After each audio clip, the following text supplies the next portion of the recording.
राजस्थान की पावन धरती, जहां रेत की हर कण में इतिहास की गूंज सुनाई देती है, उसी भूमि पर स्थित है एक ऐसा मंदिर जो ना केवल आस्था का केंद्र है, बल्कि रहस्यों और चमत्कारों का भंडार भी है। सीकर जिले में स्थित खाटू श्याम मंदिर। आपने खाटू श्याम के नाम के बारे में अवश्य सुना होगा। उन्हें हारे का सहारा कहा जाता है और 3 बाणधारी के रूप में पूजा जाता है। पर क्या आप जानते हैं कि ये मंदिर, जो प्रतिवर्ष लाखों श्रद्धालुओं को अपनी ओर आकर्षित करता है, केवल भक्ति का स्थल नहीं, बल्कि एक रहस्यमय कहानी का जीवंत प्रमाण भी है। ये वही स्थान है जहां एक राक्षस जाति का प्राणी भगवान की उपाधि तक पहुंच गया। एक ऐसी कथा जो आपके रोंगटे खड़े कर देगी। आज हम आपको खाटू श्याम मंदिर की एक ऐसी अनसुनी यात्रा पर ले जाने वाले हैं, जहां हर कदम पर एक चमत्कार, हर दीवार पर एक कथा और हर कोने में एक रहस्य छिपा हुआ है। शायद आपने ये नहीं सुना होगा कि खाटू श्याम मंदिर की नींव एक ऐसी कहानी पर टिकी है जो महाभारत काल से जुड़ी हुई है। ये मंदिर केवल पत्थरों से बनी एक रचना नहीं, बल्कि ये भीष्म पितामह के वचन, एक वीर योद्धा की आत्मत्याग और श्री कृष्ण के आशीर्वाद का साक्षात प्रतीक है। लेकिन ये मंदिर केवल इस पौराणिक कथा से ही अद्भुत नहीं बनता। इसकी भव्यता और रहस्यमय घटनाएं इसे और अधिक अलौकिक बनाती हैं। मंदिर के गर्भगृह में स्थापित श्याम बाबा की प्रतिमा एक ऐसे कुएं से प्राप्त हुई थी जिसे आज श्याम कुंड कहा जाता है। इस कुंड के जल को अमृत तुल्य माना जाता है और मान्यता है कि इसका स्पर्श मात्र भी व्यक्ति के समस्त पापों को नाश कर देता है। लेकिन इस कुंड में पानी कहाँ से आता है, इसके बारे में कोई नहीं जानता। मंदिर में एक और अद्भुत परंपरा निभाई जाती है। यहाँ पर एक खास तरह का निशान चढ़ाया जाता है। ये कोई साधारण प्रतीक नहीं, बल्कि श्रद्धा, नियम और संयम का प्रतीक है। कहा जाता है कि जो भी भक्त ये निशान पूरे नियम और भक्ति भाव से चढ़ाता है, उसकी हर मनोकामना पूर्ण होती है। यहाँ तक कि कई भक्तों के अनुभव इस बात की गवाही देते हैं कि जिन इच्छाओं को उन्होंने वर्षों तक मन में संजोया, वे खाटू श्याम के दरबार में निशान चढ़ाने के बाद पूर्ण हुई। परंतु सवाल ये उठता है कि ये मात्र विश्वास है या इसके पीछे भी कोई अज्ञात शक्ति है। खाटू श्याम मंदिर का सबसे चौंकाने वाला रहस्य एक शिवलिंग से जुड़ा है, जो मंदिर से कुछ दूरी पर स्थित है। कहा जाता है कि जब मुगल शासक औरंगजेब ने इस शिवलिंग को नष्ट करने का प्रयास किया, तब कुछ ऐसा घटित हुआ जिसने उसकी आत्मा तक को झकझोर दिया। इतना ही नहीं, खाटू श्याम के दर्शन के दौरान एक अद्भुत दृश्य देखने को मिलता है। बाबा के दरबार में हजारों की संख्या में आने वाले श्रद्धालु अक्सर कहते हैं कि उन्होंने वहां कुछ ऐसा महसूस किया जिसे शब्दों में बयान नहीं किया जा सकता। कोई कहता है कि बाबा ने उसे स्वप्न में दर्शन दिए, तो कोई बताता है कि उसने वहां अपने जीवन की सबसे कठिन समस्या का हल पाया। और इन सब अनुभवों में एक बात समान है, एक रहस्यमयी शक्ति जो खाटू श्याम मंदिर को केवल एक तीर्थ स्थल नहीं, बल्कि एक अलौकिक अनुभव बना देती है। इस मंदिर की शक्तियों की गूंज केवल भारत में ही नहीं, विदेशों तक फैली है। अमेरिका, इंग्लैंड और ऑस्ट्रेलिया जैसे देशों में बसे भक्त भी प्रतिवर्ष खाटू श्याम जी की निशान यात्रा में भाग लेने भारत आते हैं। ये भक्ति की वो डोर है जो ना जाति देखती है, ना धर्म, ना देश। यहां सिर्फ एक चीज की आवश्यकता है, श्रद्धा। तो क्या आप तैयार हैं इस मंदिर के उन रहस्यों से पर्दा उठाने के लिए जो सदियों से छिपे हैं? यदि हाँ, तो जुड़िए हमारे साथ इस खास डॉक्यूमेंट्री वीडियो में, जहां हम आपको लेकर चलेंगे खाटू श्याम मंदिर की उन गलियों में, जहां इतिहास, रहस्य और भक्ति एक साथ मिलते हैं। ये केवल एक यात्रा नहीं होगी, ये आपके विश्वास को एक नई दिशा देने वाली अनुभव यात्रा होगी। क्योंकि ये केवल एक मंदिर नहीं, एक चमत्कार है, खाटू श्याम का चमत्कार। चलिए अब बिना किसी देरी के आज की इस रहस्यमयी और दिलचस्प डॉक्यूमेंट्री को शुरू करते हैं। दोस्तों, खाटू श्याम जी को भगवान श्री कृष्ण के कलयुगी अवतार के रूप में जाना जाता है। राजस्थान के सीकर जिले में स्थित श्याम बाबा के भव्य मंदिर में दर्शन के लिए हर दिन लाखों भक्त पहुंचते हैं। मान्यता है कि श्याम बाबा सभी की मनोकामनाएं पूरी करते हैं और फर्श से अर्श तक पहुंचा सकते हैं। बाबा खाटू श्याम का संबंध महाभारत काल से माना जाता है। ये पांडुपुत्र भीम के पौत्र थे।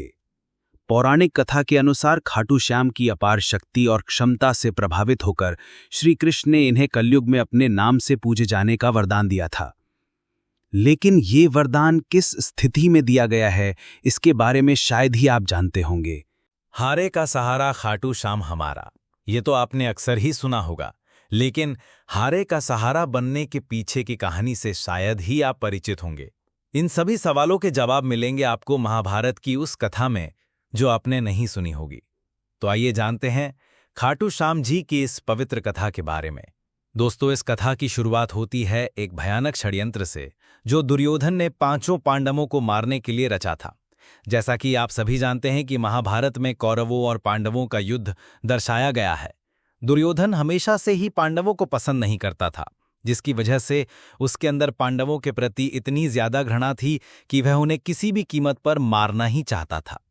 जब भीष्म पितामह ने धृतराष्ट्र से युधिष्ठिर का राज्याभिषेक कर देने के लिए कहा, तब दुर्योधन ने पिता धृतराष्ट्र से कहा, पिताजी, यदि एक बार युधिष्ठिर को राज सिंहासन प्राप्त हो गया तो ये राज्य सदा के लिए पांडवों के वंश का हो जाएगा और हम कौरवों को उनका सेवक बनकर रहना पड़ेगा। इस पर धृतराष्ट्र बोले, वत्स दुर्योधन, युधिष्ठिर हमारे कुल की संतानों में सबसे बड़ा है, इसलिए इस राज्य पर उसी का अधिकार है। फिर भी भीष्म तथा प्रजाजन भी उसी को राजा बनाना चाहते हैं। हम इस विषय में कुछ भी नहीं कर सकते। तुम पांडवों के रुकने का प्रबंध करो। धृतराष्ट्र के वचनों को सुनकर दुर्योधन ने कहा, ठीक है पिताजी, मैंने इसका प्रबंध कर लिया है। बस आप किसी तरह पांडवों को वाराणावत भेज दें। दुर्योधन ने वाराणावत में पांडवों के निवास के लिए पुरोचन नामक शिल्पी से एक भवन का निर्माण करवाया था, जो कि लाख, चर्बी, सूखी घास, मूज जैसे अत्यंत ज्वलनशील पदार्थों से बना था। दुर्योधन ने पांडवों को उस भवन में जला डालने का षड्यंत्र रचा था। धृतराष्ट्र के कहने पर युधिष्ठिर अपनी माता तथा भाइयों के साथ वाराणावत जाने के लिए निकल पड़े। दुर्योधन के षड्यंत्र के बारे में जब विदुर को पता चला तो वे तुरंत ही वाराणावत जाते हुए पांडवों से मार्ग में मिले और उन्होंने दुर्योधन के षड्यंत्र के बारे में बताया। फिर उन्होंने कहा कि तुम लोग भवन के अंदर से वन तक पहुंचने के लिए एक सुरंग अवश्य बनवा लेना, जिससे कि आग लगने पर तुम लोग अपनी रक्षा कर सको। मैं सुरंग बनाने वाला कारीगर चुपके से तुम लोगों के पास भेज रहा हूं। जिस दिन पुरोचन ने आग प्रज्वलित करने की योजना बनाई थी, उसी दिन पांडवों ने गांव के ब्राह्मणों और गरीबों को भोजन के लिए आमंत्रित किया। रात में पुरोचन के सोने पर भीम ने उसके कमरे में आग लगाई। धीरे धीरे आग चारों ओर लग गई। लाक्षागृह में पुरोचन तथा अपने बेटों के साथ भीलनी जलकर मर गई। लाक्षागृह के भस्म होने का समाचार जब हस्तिनापुर पहुंचा तो पांडवों को मरा समझकर वहां की प्रजा अत्यंत दुखी हुई। दुर्योधन और धृतराष्ट्र सहित सभी कौरवों ने भी शोक मनाने का दिखावा किया और अंत में उन्होंने पुरोचन, भीलनी और उसके बेटों को पांडवों का शव समझकर अंत्येष्टि करवा दी। लाक्षागृह की सुरंग से निकलकर पांडव जिन हिंडनी नदी किनारे पहुंच गए थे, जहां पर विदुर द्वारा भेजी गई एक नौका में सवार होकर वे नदी के उस पार पहुंच गए। नदी पार पहुंचने के बाद वो सभी एक जंगल में पहुंचे। वहीं पर हिड्डिम नाम का राक्षस अपनी बहन हिडिंबा के साथ रहता था। हिड्डिम हिडिंबा पर अपना जोर चलाता था और उससे मानवों का मांस लाने के लिए कहता था। मजबूरी में हिडिंबा को भी ऐसा करना ही पड़ता था। रात के समय जब सभी पांडव सो रहे थे तो उनमें से भीम सभी का पहरा दे रहे थे। जब हिडिंबा अपने भाई हिड्डिम के आदेश पर पांडवों को मारने के लिए गई, तभी उसकी नजर भीम पर गई और वो भीम को देखकर मोहित हो गई और उनसे प्रेम करने लगी। भीम को मोहित करने के लिए हिडिंबा ने सुंदर अप्सरा का रूप धारण किया और भीम के पास गई। लेकिन इसी बीच हिडिंबा का भाई हिड्डिम वहां आ गया, जो पांडवों को मारकर उनका मांस खाना चाहता था। उसने भीम पर हमला कर दिया, जिससे भीम और हिड्डिम के बीच युद्ध छिड़ गया। इस युद्ध में भीमसेन की विजय हुई और हिड्डिम मारा गया। इसके बाद हिडिंबा अपने असली रूप में आई और उसने भीम के सामने विवाह का प्रस्ताव रखा। लेकिन भीम ने यह कहकर विवाह से इनकार कर दिया कि तुम राक्षस कुल की हो। इसके बाद हिडिंबा माता कुंती के पास गई, उनसे भीम और अपने विवाह की बात कहने लगी। तब कुंती विवाह के लिए तो मान गई, लेकिन उन्होंने हिडिंबा के सामने एक शर्त भी रख दी। शर्त के अनुसार भीम हिडिंबा के साथ केवल तब तक ही रहेगा जब तक कि उन्हें संतान की प्राप्ति नहीं हो जाती। हिडिंबा भीम के साथ विवाह करना चाहती थीं, इसलिए वो इस शर्त को मान गई। इसके बाद दोनों का गंधर्व विवाह हुआ और वो जंगल में साथ रहने लगे। कुछ समय बाद हिडिंबा और भीम का एक पुत्र भी हुआ, जिसका नाम घटोत्कच रखा गया।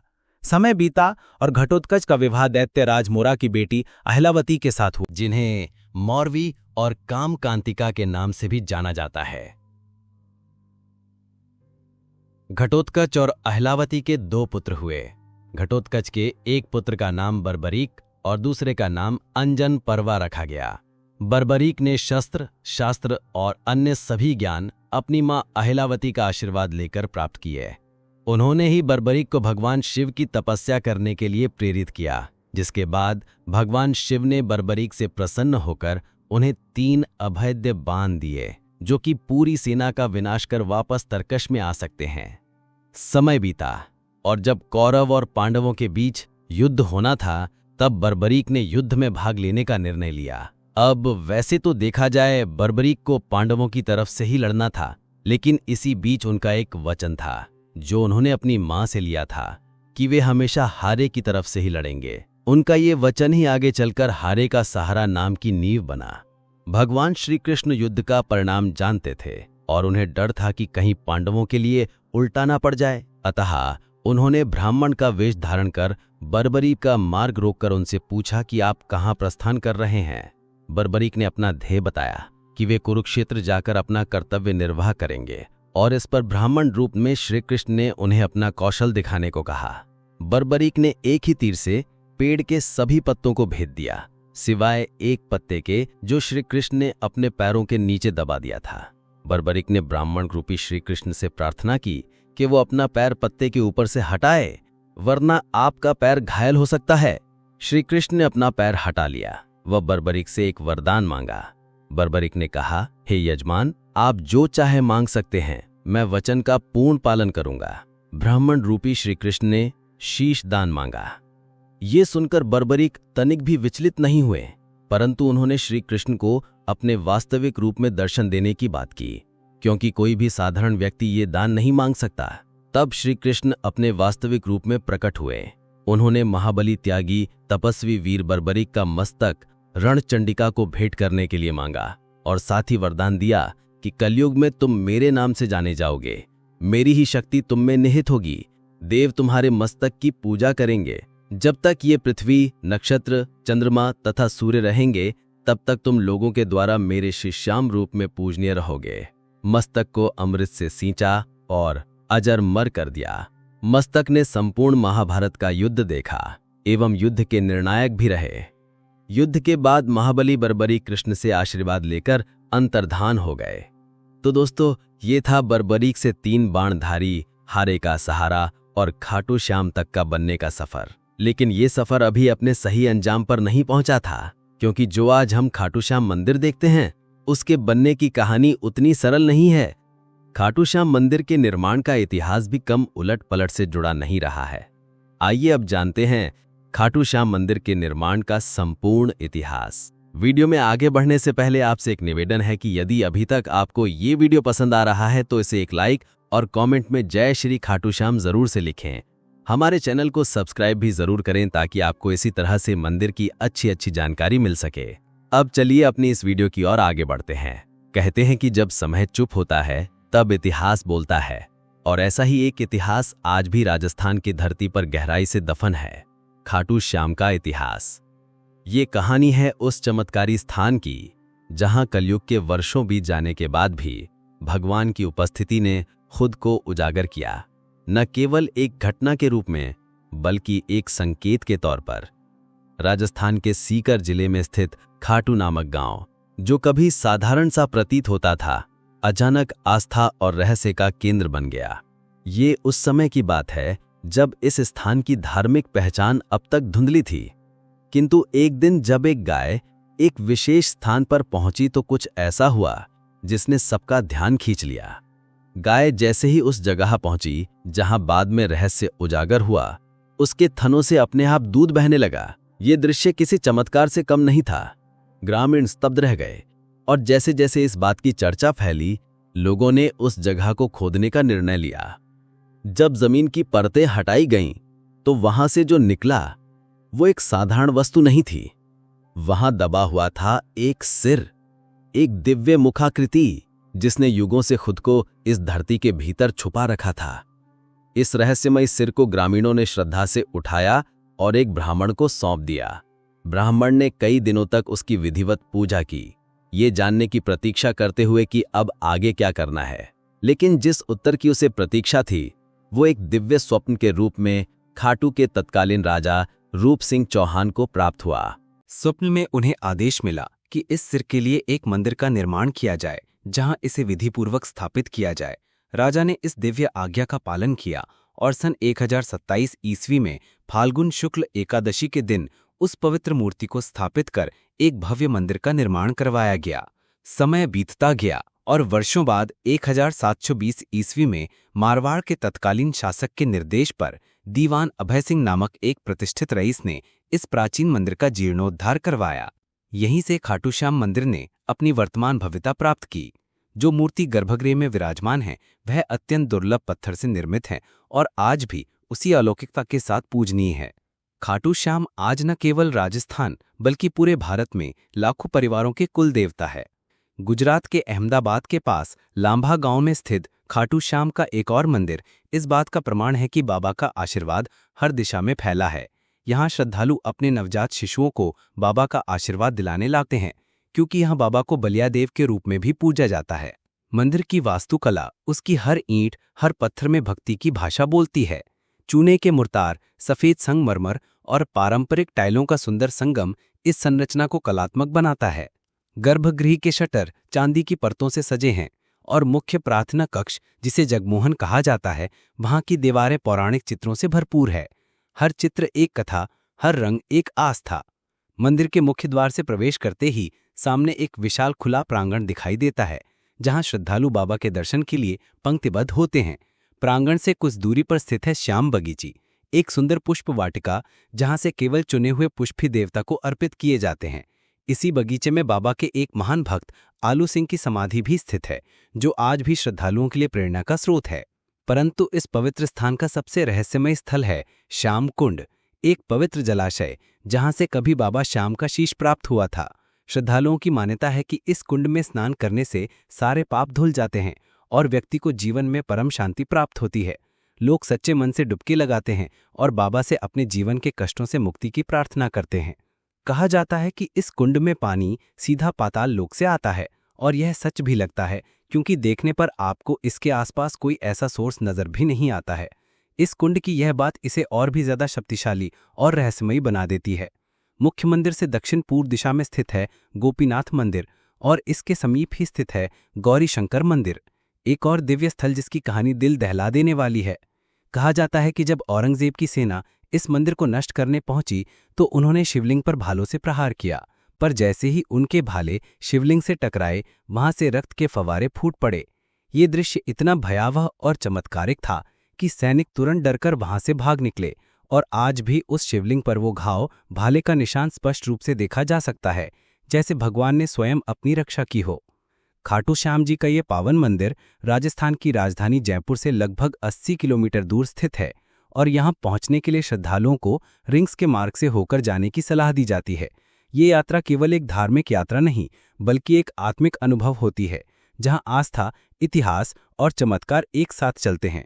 हर साल लाखों भक्त यहाँ पहुँचते हैं, कोई आशीर्वाद पाने के लिए, कोई चमत्कार देखने के लिए और कोई अपनी श्रद्धा की अग्नि परीक्षा देने के लिए।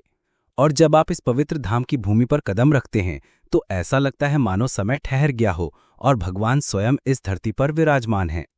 तो दोस्तों, ये था खाटू श्याम जी मंदिर के निर्माण का संपूर्ण इतिहास।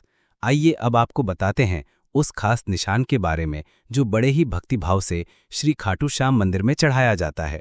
यदि अभी तक आपको ये वीडियो पसंद आ रही है तो कमेंट में जय श्री खाटू श्याम जी जरूर लिखें।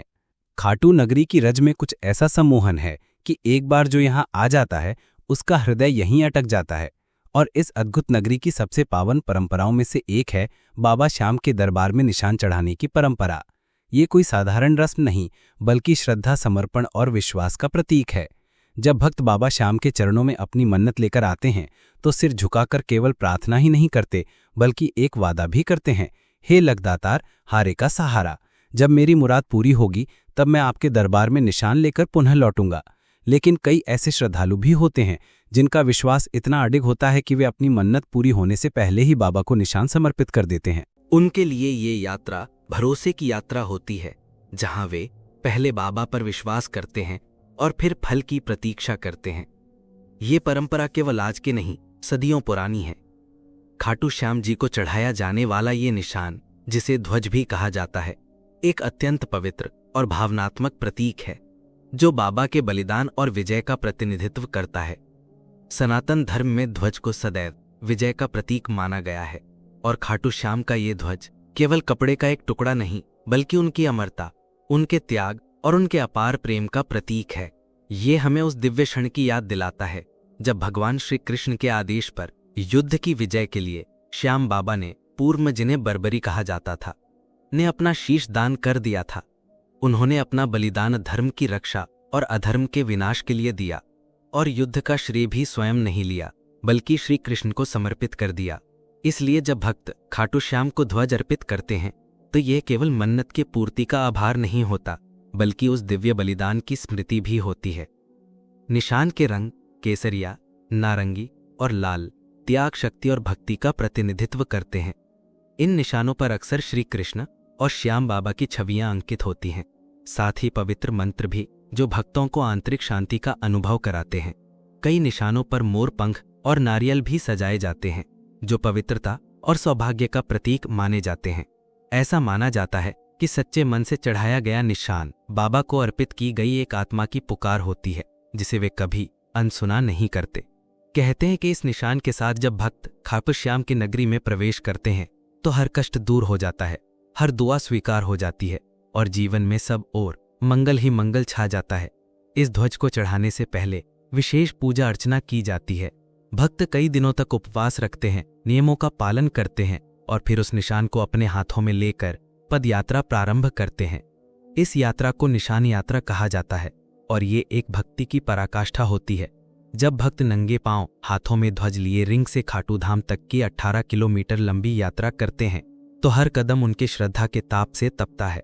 रास्ते में भजन, कीर्तन और श्याम नाम की जय के जयकारे गूंजते हैं, जो वातावरण को अलौकिक बना देते हैं। वर्तमान समय में भक्त न केवल कपड़े के, बल्कि सोने और चांदी से बने निशान भी बाबा को अर्पित करते हैं।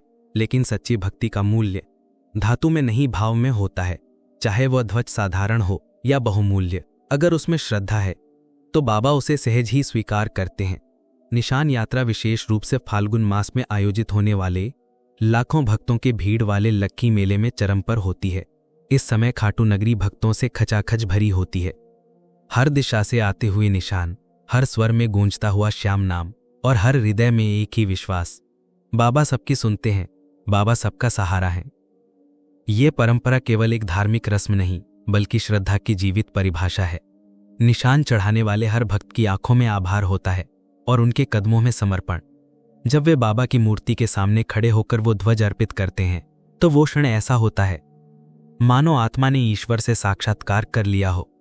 वहां ना कोई भाषा बोलती है, ना कोई शब्द चाहिए होते हैं, बस एक मौन होता है, जिसमें केवल भक्ति की ध्वनि होती है। इसलिए जब अगली बार आप खाटू श्याम जी के दर्शन के लिए जाएं, और मन में कोई मन्नत हो या केवल आभार प्रकट करना हो, तो एक निशान लेकर जाएं।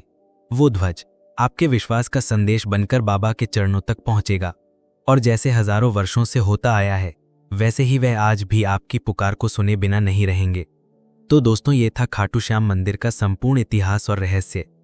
क्या आप कभी खाटू श्याम मंदिर गए हैं? यदि हाँ, तो कितनी बार? और यदि नहीं गए हैं, तो क्या आप जाना चाहेंगे? हमें कमेंट करके जरूर से बताएं। यदि आपको आज की ये डॉक्यूमेंट्री पसंद आई हो, तो कमेंट में जय श्री खाटू श्याम जी की गूंज होनी चाहिए। हम मिलेंगे जल्द ही एक और नई रहस्यमयी और दिलचस्प डॉक्यूमेंट्री के साथ। धन्यवाद।